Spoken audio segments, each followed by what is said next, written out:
So this week we are talking about the theme of imagination and the importance of imagination with mental health and especially with art too.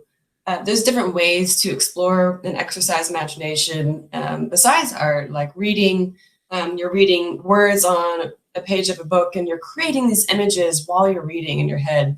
And that's creating something new from your head, which is using your imagination. And it's really important to exercise your imagination, whether it's with reading, art, even cooking or gardening, meditation. There's so many different ways to exercise your imagination. And today we're looking at gnomes because these are creatures that were imagined in the 16th century. So like over 500 years ago, gnomes were introduced and they were created from someone's imagination. So gnomes are these mythical creatures that are very human-like, but very small. So they're teeny tiny. And they're these creatures that live underground. So we humans, they said, were airbound. So we live above the ground in the air. And the gnomes live underground. So they're earthbound. And gnomes are thought to bring good luck and protection to gardens. So you see a lot of garden gnomes, like little clay statues that people put in their gardens because they're thought to look over your crops and livestock and your plants and make them grow. So when gnomes are in the gardens, they need little homes to live in. And today we're going to create a gnome home using our imagination. And these gnome homes are typically made out of earthly materials. So whether it's like a little mushroom that they live inside or a tree trunk, or they use like wood chips, what have you. And I'm going to erase my board here. This is what I'm going to use to draw on. But I want you guys to use a piece of paper and a pencil if you have it. I prefer pencils because you can erase your mistakes. But if you don't have a pencil, that's okay. And we're going to get started. So the first thing we're going to do for our gnome home is add the base. So for the base of our house, we want to do just a straight horizontal line going across towards the bottom of the page, like so. So that's going to be the base of our house. And you'll be able to kind of, you can add some grass on like either side just to get an idea of where this is sitting. You don't have to get too detailed with the grass. This is just to get an idea. So we're going to do like the stem of the house, which is the base. And again, we're going to make ours kind of mushroom-like. So I'm going to do two curved lines on either side, like that. And I'm going to kind of fix this one a little bit.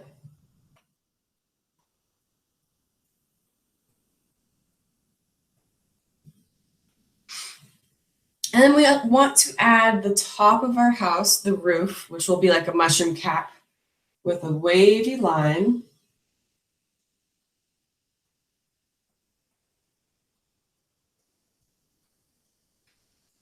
And we're going to make our roof a little pointed with almost like a triangular shape, but it's not going to come to an exact point at the top. It's going to be rounded at the top. So I'm going to start on the left side and bring my line up to the top of the center and then back down so it reaches the other side. I might fix this line a little bit actually, so it's not as skinny. There we go.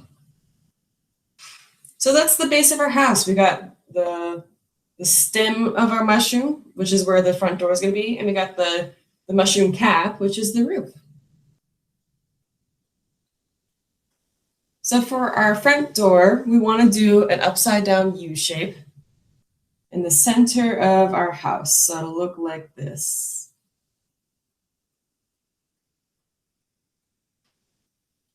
So we got our upside down U shape for the front door.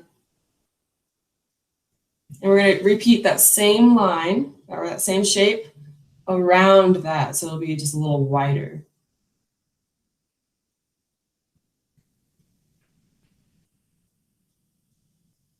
And that's where we're going to add some like stone details around our front door because gnomes are very decorative. They know how to make very beautiful houses. We want to add a little tiny doorknob with a small circle so they can get in and out of their house. And I also want to add some texture to the door so it looks like it's wood. So we're using implied texture, meaning we're creating a texture that we would normally be able to feel and touch, but since we're doing it with a drawing, we have to do it with some lines. So I'm going to do some wavy lines that are vertical and that are different lengths all around the door. Kind of looks like wood. So if I had some colors, I would make my door brown or red. Maybe I want it to be like a red wood door. So you can see the texture of the lines creates the wood-like door. So they're all going in the same direction, up and down or vertical, but I made some longer than others and some shorter. Now I'm going to add some lines on the border, which is going to be like a stone border around the door. So I would probably make those like different shades of gray. Next, we want to add some windows to our gnome home. And I'm going to start by doing 2 larger circles. So they almost look like eyes. If you want to have square doors or triangular doors or rectangular doors, you totally can do that. I'm just making mine round. Then you want to add a straight vertical line inside each door and cross it with a horizontal line. So you create the frame of the window.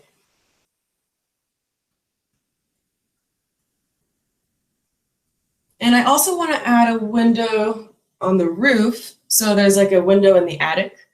So the gnome can have some light coming through. Maybe that's where the gnome likes to create artwork. So it wants some nice natural light. So I'm going to add a circle to the roof with the same 2 lines on the inside. Again, if you want a square window instead, you can totally do that. Whatever shape you want to use. Next, we want to add a chimney to our gnome home. And chimneys are typically on the roof. And that's where the smoke can come out of from the fireplace, because gnomes love their fires, whether it's just to sit by and read a book or to cook over. So I'm going to start doing a chimney on the right-hand side of my roof with a backwards L shape. And the corner of that L is going to be, or is going to hit that edge of the roof. And we're going to do that same line right below it, so it creates a chimney-like shape. And if you're using pencil, this is a great time to erase this line of the roof that's inside the chimney, because your chimney isn't see-through, so you won't be able to see the roof behind it. If you used a marker or a pen, you can always color the whole chimney in black, or again, just erase it like I'm going to do, because the roof is behind the chimney. You want to connect these 2 backwards L lines with a curved line on the part where it's attached to the roof. And then we're going to add a really skinny oval at the top for like the opening of the chimney. It'll look like that. It almost looks like a pipe too. And then this is where you can add some smoke coming out of the chimney, so it looks like the little gnome is home. So it looks like a cloud kind of coming out of the chimney.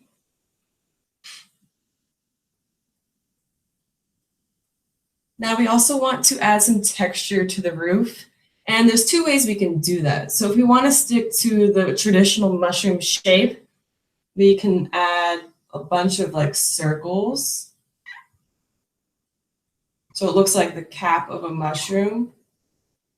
And typically this mushroom would probably be red and then the dots would be white.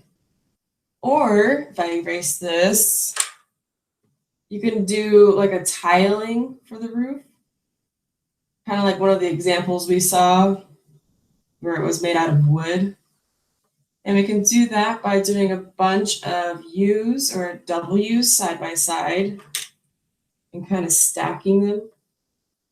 So it would start like this. So you just do a bunch of U's or W's. And it almost looks like scales on a fish or a lizard or a snake. This is how you typically represent tiling on a roof or paneling. You do it over and over. So if you do it this way, your roof might be a different color.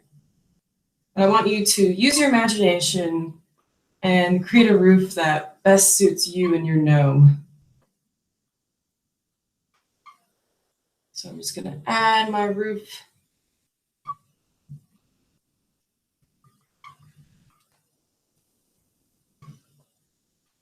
And you're just stacking them on top of each other. There's my roof.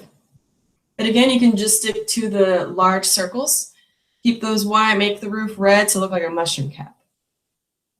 But I wanted to make sure not to add anything inside the window because the window won't have a roof on it. Now we also want to add like a little walkway up to the front door of the house so the gnome can walk on some nice stones maybe instead of just the dirt and grass. So I'm going to do a stone pathway using wavy blobs, I guess you can call them. And I'm going to do these shapes all the way to the bottom of my page because we want the walkway to be nice and long for the gnome. And I'm just going to stop as it hits the bottom of my page. So it'll look like that. You can add a little texture inside the stones with some lines to make them look like rocks.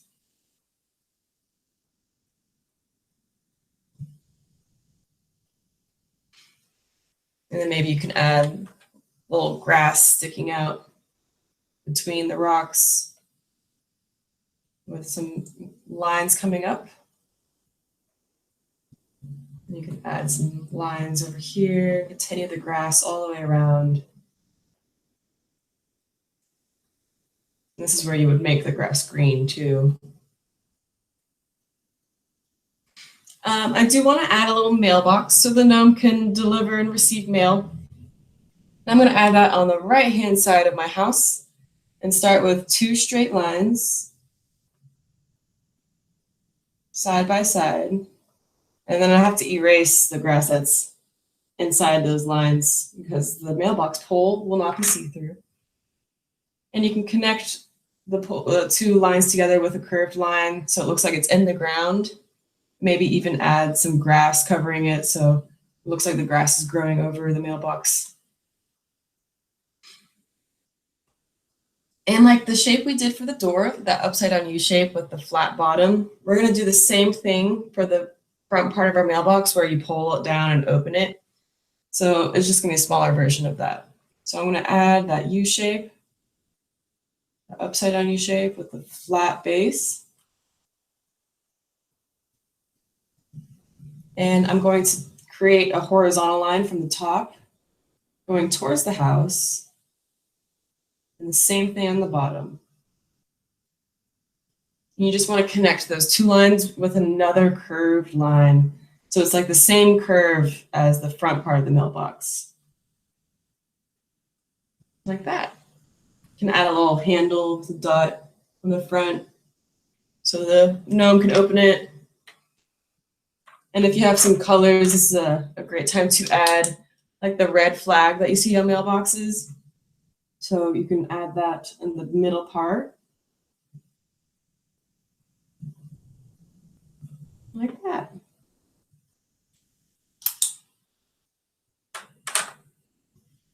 And maybe you want to add like a little mushroom on the side of the house, kind of like that example we saw so the gnome has some landscaping. And for a regular mushroom, we want to do 2 curved lines coming out of the ground. And then I would erase the grass that's inside the stem.